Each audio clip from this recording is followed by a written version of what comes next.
For 25 years, the Caritas branch of the Diocese of Rome has taken an active approach to caring for people living with AIDS. When it first started, fear was high, and those infected had few places to turn to. The live-in facility was opened in Via Glori, in a posh Roman neighborhood.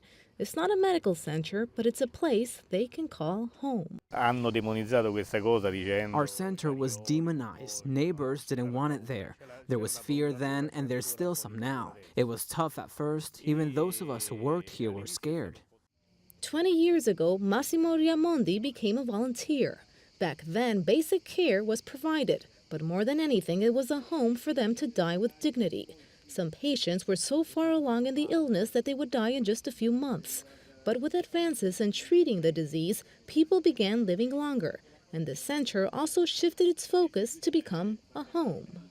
Now, as the center's director, Raimondi looks after 26 residents. The majority have troubled pasts, including homelessness and drug use. His main goal is to give these men and women a family. una delle patologie. One of the most common ailments is depression, and this tends to create psychiatric problems. We believe that there's more to it than just medicine. We should fight this disease with affection, respect for each person, and affection.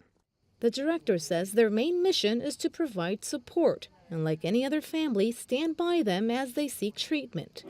The group lives there, it's their home, but medical and psychological services are not provided. Instead, they want to encourage people to get out of the center and interact with others.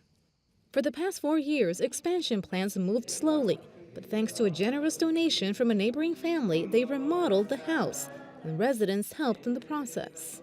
Non perché noi non trovavamo. Not because we couldn't find people to do this job, but it was more important if they committed themselves. First, to use up their time, but also to make them feel like this is their place, their home.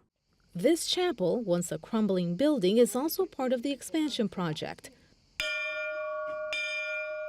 Pope Francis even donated the bell used in services.